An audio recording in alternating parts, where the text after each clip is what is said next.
Il était une fois, au milieu de l'hiver, alors que les flocons de neige tombèrent comme des plumes des nuages, une reine était assise à la fenêtre de son palais, dont le cadre était noir d'ébène, et cousait les chemises de son mari.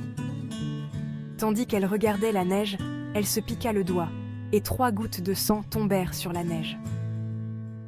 Le rouge se combinait si bien avec le blanc qu'elle se dit « Oh, si j'avais un enfant aussi blanc que cette neige, aussi rouge que ce sang et aussi noir que le bois de ce cadre. » Peu après, une petite fille lui vint, aussi blanche que la neige, aux joues aussi rouges que le sang et aux cheveux aussi noirs que l'ébène, et c'est pour cela qu'elle fut appelée Blanche-Neige.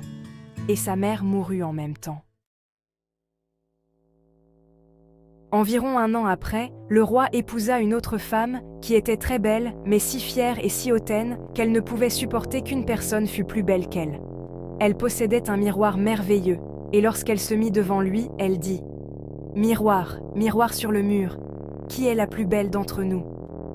Le miroir lui répondit « La reine est la plus belle du jour. » Alors elle fut contente, car elle savait que le miroir disait vrai.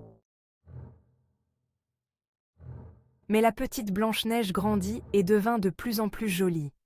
À 7 ans, elle était aussi belle que le jour et plus belle que la reine elle-même. Lorsque la reine demanda à son miroir « Miroir, miroir sur le mur, qui est la plus belle d'entre nous ?» Le miroir lui répondit « La reine était très belle hier, Blanche-Neige est la plus belle maintenant, dit-on. » Cette réponse mit la reine en colère et elle devint toute jaune d'envie. Dès lors, chaque fois qu'elle voyait Blanche-Neige, son cœur s'endurcissait contre elle et elle haïssait la petite fille. Son envie et sa jalousie augmentèrent au point qu'elle n'eut de répit ni le jour ni la nuit. Elle dit alors à un chasseur « Emmenez l'enfant dans la forêt. Je ne la reverrai plus jamais. Tuez-la et apportez-moi son cœur et sa langue en guise de gage. » Le chasseur écouta et emmena la jeune fille, mais lorsqu'il sortit son couteau pour la tuer, elle se mit à pleurer en disant « Ah, cher chasseur, donne-moi ma vie.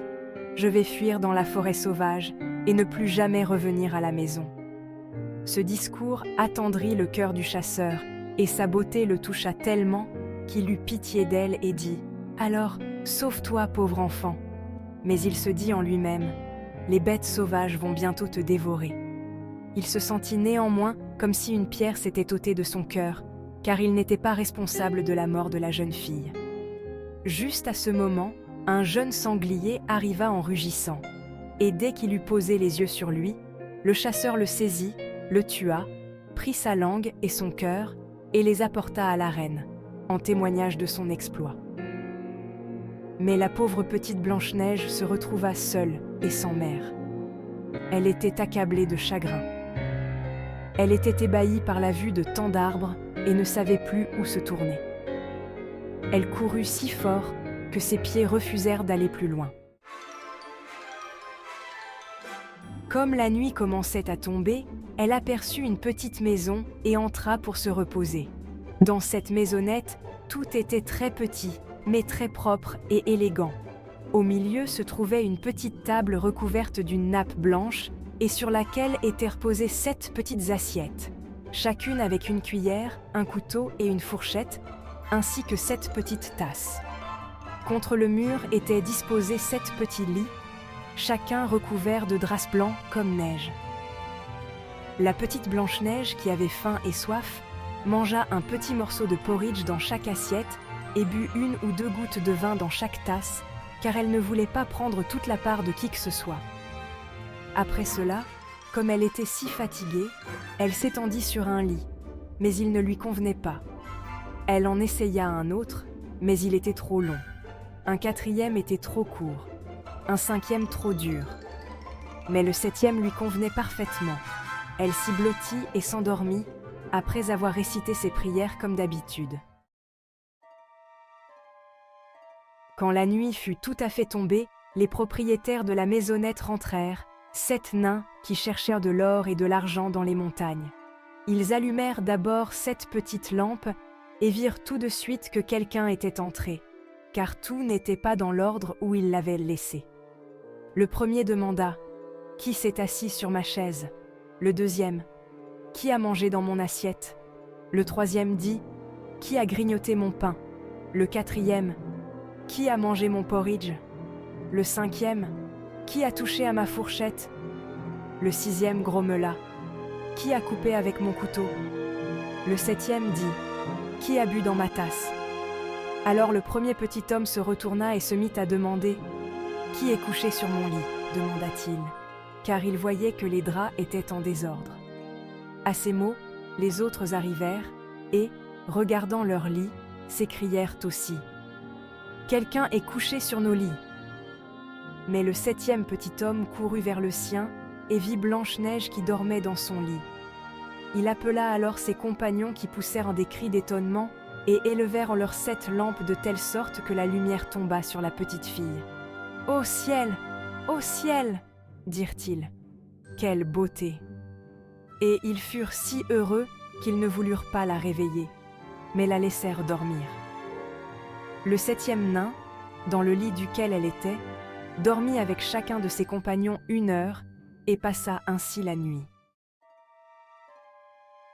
Dès que le matin parut, Blanche-Neige se réveilla et fut tout effrayée en voyant les 7 petits hommes, mais ils se montrèrent très amicaux et lui demandèrent comment elle s'appelait. « Je m'appelle Blanche-Neige » fut sa réponse. « Pourquoi es-tu venue dans notre maison ?» demandèrent-ils. Elle leur raconta alors comment sa belle-mère aurait voulu la faire tuer, mais le chasseur lui avait épargné la vie, et comment elle avait erré toute la journée jusqu'à ce qu'elle ait enfin trouvé leur maison. Quand elle eut fini son récit, les nains lui dirent « Veux-tu t'occuper de notre maison ? Veux-tu cuisiner, faire les lits, laver, coudre et tricoter pour nous, et garder tout en ordre ? Si c'est le cas, nous te garderons ici et tu ne manqueras de rien. » Blanche-Neige répondit « Oui, de tout mon cœur et de toute ma volonté. » Elle resta donc avec eux et s'occupa de leur maison. Le matin, les nains partirent dans les montagnes à la recherche d'or et d'argent, et le soir, ils rentrèrent chez eux et trouvèrent leur repas prêt. Pendant la journée, la jeune fille resta seule. Aussi les bons nains l'avertirent-ils : « Prends garde à ta belle-mère qui saura bientôt que tu es ici, que personne n'entre donc dans la maison. » La reine, croyant avoir mangé le cœur et la langue de sa belle-fille, se croyait désormais la plus belle femme du monde. Un jour, elle se mit devant son miroir et dit « Miroir, miroir sur le mur, qui est la plus belle d'entre nous ?» Et le miroir lui répondit « La reine était la plus belle hier, Blanche-Neige est la plus belle maintenant, dit-on. Les nains la protègent de ton emprise au milieu de la forêt, au loin. » Cette réponse la surprit, mais elle savait que le miroir disait vrai. Elle comprit donc que le chasseur l'avait trompée et que Blanche-Neige était encore en vie. Elle se teinta donc le visage et se déguisa en marchande ambulante afin que personne ne puisse la reconnaître. Sous ce déguisement, elle traversa les 7 collines jusqu'à la maison des 7 nains. Elle frappa à la porte de la cabane et cria « De belles marchandises à vendre, de belles marchandises à vendre !» Blanche-Neige jeta un œil par la fenêtre et dit « Bonjour ma bonne femme, qu'as-tu à vendre ? De beaux articles, de belles choses, » répondit-elle. « Des corsets de toutes les couleurs. » Et elle lui montra une paire de corsets en soie multicolore. « Je peux laisser entrer cette honnête femme, » pensa Blanche-Neige. Et elle déverrouilla la porte et marchanda une paire de baleines.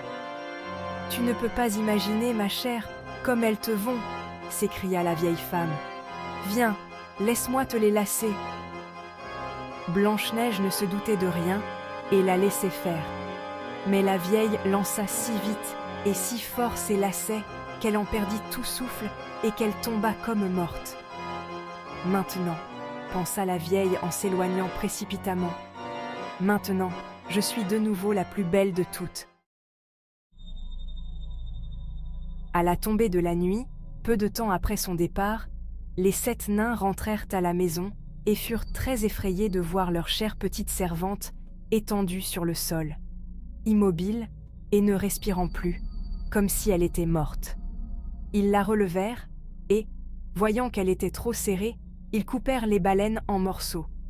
Elle se remit à respirer et peu à peu, elle revint à la vie. Lorsque les nains apprirent ce qui s'était passé, ils dirent « La vieille marchande n'était autre que ta méchante belle-mère. Prends plus garde à toi et ne laisse personne entrer quand nous ne sommes pas avec toi. » Pendant ce temps, la reine était arrivée chez elle et, se dirigeant vers son miroir, elle répéta ses paroles habituelles. « Miroir, miroir sur le mur, qui est la plus belle d'entre nous ?» Le miroir lui répondit comme avant. « La reine était la plus belle hier. Blanche-Neige est la plus belle maintenant, dit-on.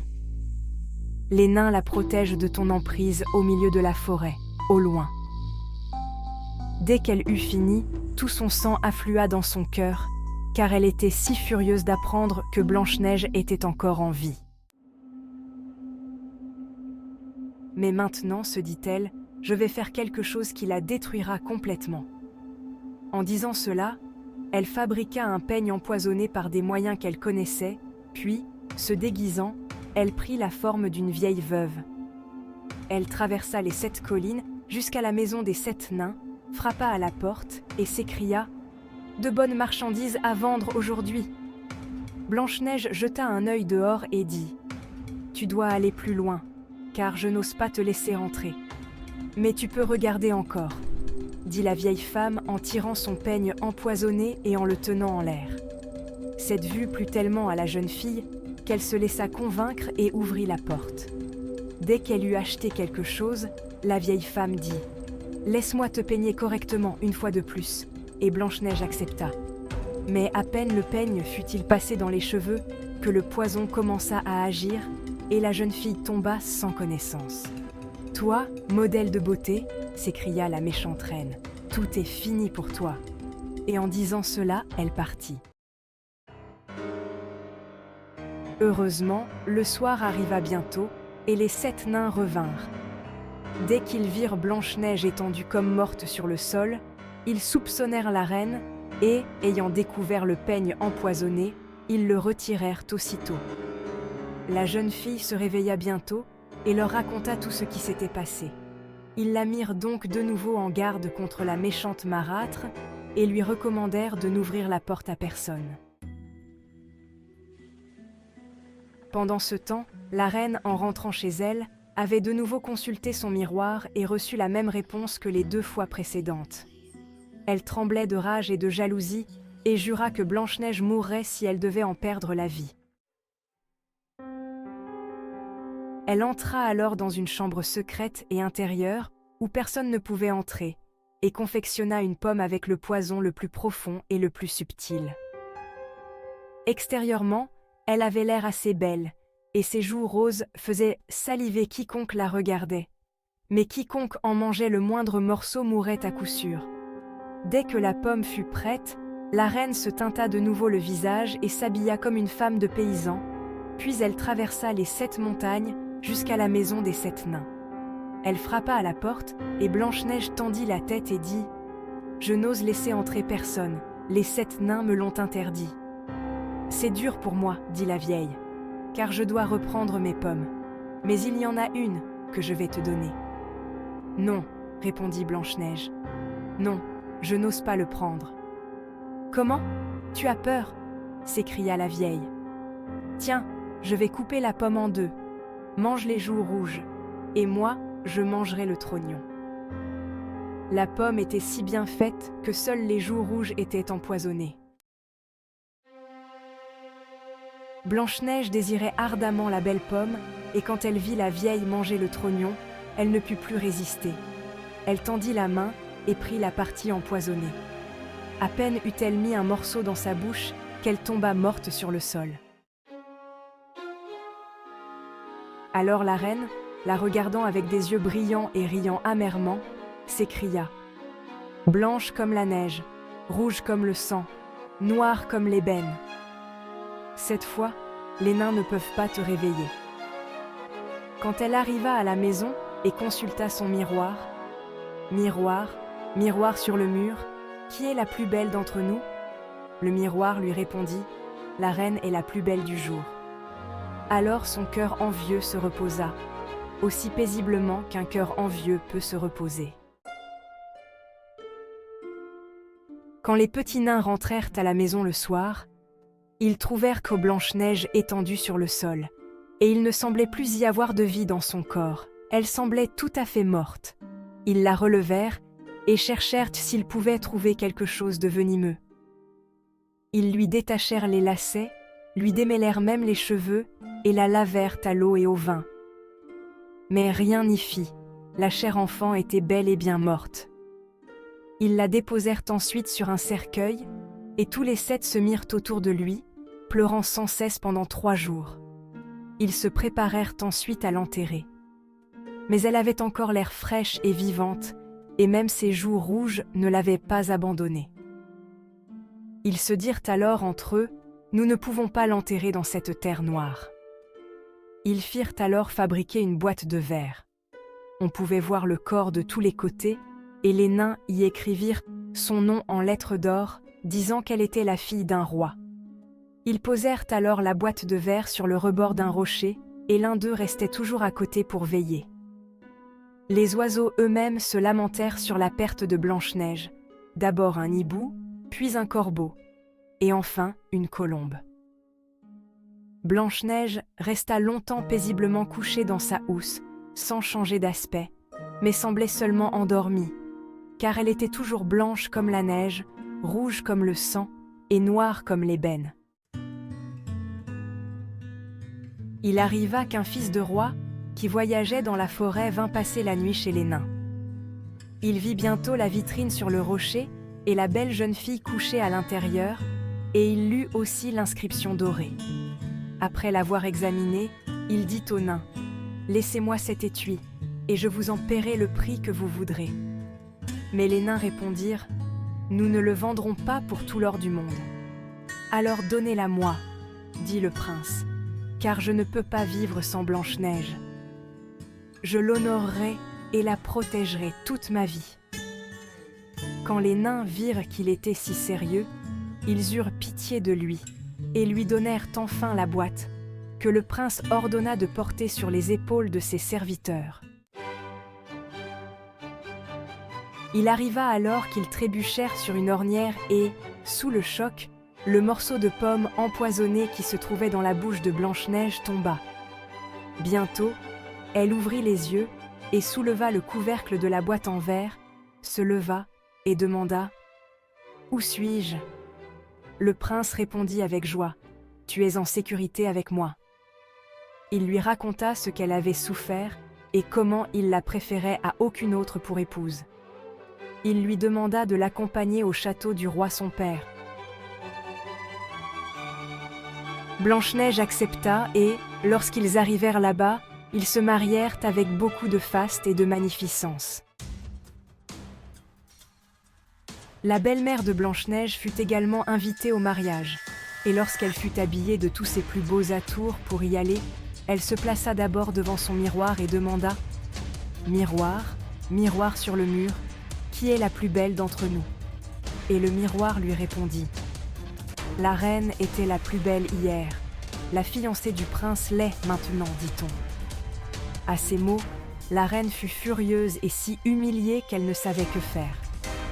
Elle résolut d'abord de ne pas aller à la noce, mais elle ne put résister au désir de voir la princesse.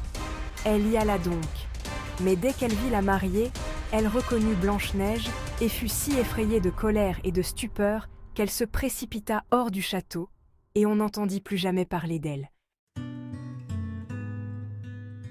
La gentillesse dans cette histoire est que les 7 nains étaient très protecteurs et fidèles à Blanche-Neige. Quelle qualité Blanche-Neige possédait-elle pour qu'ils se soucient autant d'elle? Quant à la beauté et la jalousie, la belle-mère de Blanche-Neige fait tout pour tuer Blanche-Neige parce qu'elle envie sa beauté. Que pensez-vous que l'histoire pourrait nous apprendre sur la jalousie et la beauté?